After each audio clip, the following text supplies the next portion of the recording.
예, 이거 저도 잘 못하는 일이거든요.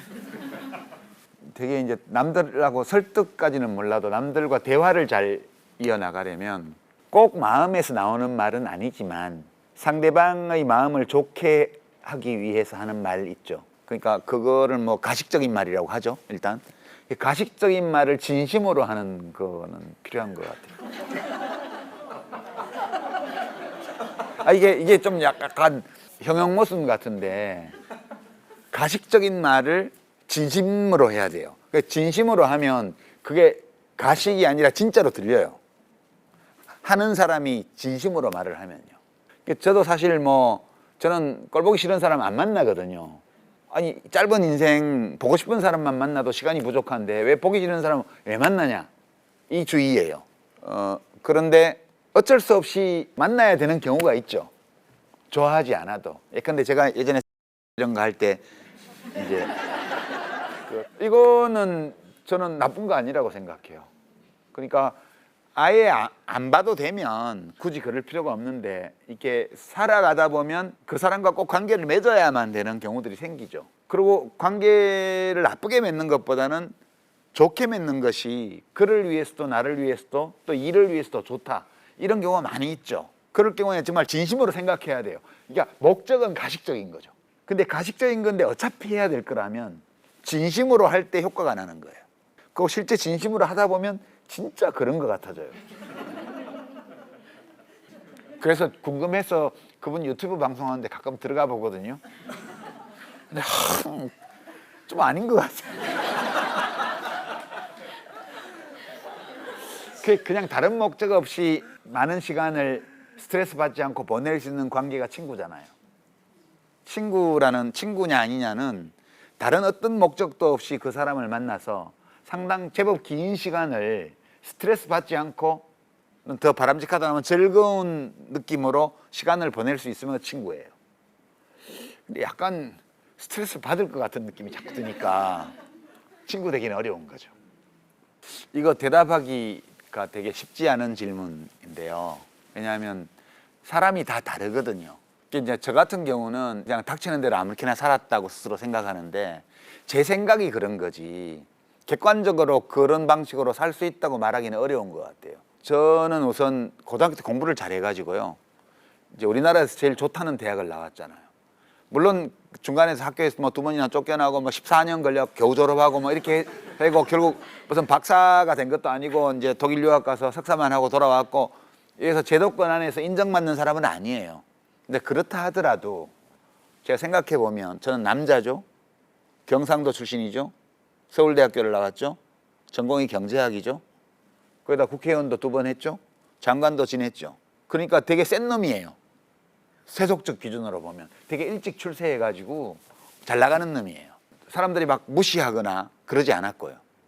그러니까 이제 그런 조건에서 살아온 사람이 이런저런 어려운 선택의 순간에서 에이 뭐 이렇게 하지 뭐 그렇게 해서 안 죽고 살아남았다고 해가지고 누구나 다 그렇게 해서 된다는 보장은 없어요. 그러니까 말하기가 되게 너무 조심스러운 거예요. 내가 여자였으면 그렇게 못했을 거야.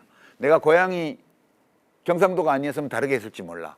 어디 서울에 있는 대학을 못 나오고 이제 지방에 있는 어떤 국립대학이나 이런 사립대학을 나왔더라면 또 어땠을지 몰라.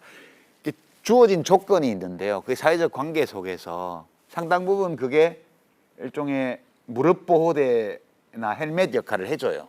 저는 상당한 정도의 타격을 견딜 수 있는 헬멧이나 무릎 보호대 이런 걸 차고 세상을 살았기 때문에 어떻게 보면 좀 닥치는 대로 살 수 있었다고 생각해요. 그런 한계가 있다는 점을 이제 말씀을 드리면서 일반적인 어떤 생각을 말씀을 드리자면 그냥 마음이 가는 대로 하는 게 제일 좋은 것 같아요. 마음이 가는 대로요. 약간 더 설레는 쪽으로 또는 자기 자신에 대해서 더 자부심을 가질 수 있는 쪽으로 선택지가 2개 있다, 3개 있다고 생각할 때 이렇게 했을 경우 저렇게 했을 경우 예측 가능한 결과의 범위들이 있습니다. 이제 그런 것들이 현실이 되었을 때 그때의 나에 대해서 내가 지금 생각해 볼 때 잘했어, 훌륭해, 좀 편하긴 할 것 같아, 창피해, 뭐 아니면 좀 왠지 좀 찜찜해. 내가 내 자신에 대해서 좀 더 자부심을 느낄 수 있는 결과를 가져올 수 있는 그런 쪽으로 선택하는 게 좀은 낫지 않을까? 사실 세속적인 어떤 이익이나 이런 것을 얻는다고 해도 다른 선택을 해서 긴 시간을 살고 나면 그로 인해서 잃어버리게 될 자존감을 그게 채워줄까? 그런 것이 그런 생각은 좀 들어요. 저는 개인적으로 사실상 아무렇게나 해온 거나 다름없어요. 도저히 이거 못 견디겠어 싶으면 뛰쳐나가거나 이런 식으로 살아왔는데요. 그래도 안 죽고 살아남은 거는 역시 꽤 튼튼한 헬멧과 그 무릎 보호대가 있어서 그런 거지. 정말 내가 이걸 감당을 못한다. 이제 A를 선택하는 것이 더 내가 자부심을 느끼고 당당할 수 있겠으나 이걸 내가 감당을 못해. 그럼 B를 할 수도 있는 거예요. 그거에 대해서 사실 누가 다른 사람이 평가를 못해요. 그 사람 자신만이 평가할 수 있는 거거든요. 삶은 겉보기와 다른 점이 많다 이렇게 생각해요, 저는. 그래서 누군가에 대해서 제 자신에 대해서든 타인에 대해서든 어떤 규범적인 평가, 도덕적인 평가를 할 때 그것을 겉으로 주어진 어떤 잣대로 그냥 잘라서 이렇게 하기는 어렵다. 누구나 자기만의 진실이 있을 수 있고 그 사람만의 사정이 있을 수 있기 때문에 그 속을 들여다보면 겉보기에 드러나는 것과는 다른 점이 있을 수 있다는 점을 생각하거든요. 근데 사람들이 다 그렇게 생각해 주는 건 아니에요. 그러나 생각 안 해줘도 별로 상관없는 거죠. 자기가 판단해야 돼요, 그거를. 그리고 그런 점들을 다 두루두루 생각해서 어떤 판단을 한 거라면 때로는 그런 자존감의 훼손도 감수해낼 수 있는 것이 그 사람의 자존감이거든요. 그러니까 어떤 사람의 선택에 대해서 객관적으로 판단을 어느 정도 할 수는 있겠으나 그것이 최종적이고 절대적인 어떤 판단은 될 수 없다. 결국 종국적으로 그 사람의 마음속에 뭐가 있는 거다. 저는 그렇게 생각합니다. 그래서 취업 면접 보러 가서 되게 고약한 질문을 받았는데 정직하게 생각을 얘기하면 저 사람이 싫어할 것 같다. 그럴 때 거짓말을 해도 되느냐. 이런 질문을 제가 받은 적이 있어요, 예전에. 그래서 해도 된다고 그랬거든요. 왜냐하면 원래 기업의 면접 시험에서 하면 안 되는 질문을 한 거기 때문에 예컨대 뭐 현 정부를 지지하느냐, 현 정부를 반대하느냐를 알 수 있는 그런 질문을 했다. 어느 정당을 지지하는지를 알아볼 수 있는 질문을 했다. 이러면 원래 기업에서 면접을 할 때는 그런 질문을 하면 안 돼요. 근데 질문자가 질문하는 가운데 이 면접자가 알아챌 수 있었어요. 저 사람이 어느 정당을 선호하는 사람인지를. 그럴 때 거짓말을 해도 되냐? 저는 해도 된다고 그랬어요. 그건 권리다. 해서는 안 될 질문을 했기 때문에 그거에 대해서는 정직하게 답할 의무가 없다. 뭐 자기가 원하면 정직하게 답해도 되고 그리고 정직하게 답하지 않고 거짓말해도 괜찮다. 잘못된 질문에 대해서는 거짓말로 대응해도 된다. 그렇게 생각해요. 예, 그렇게 대답한 적이 있는데 그거 가지고 또 비판하는 분들도 있긴 하더라고요. 예.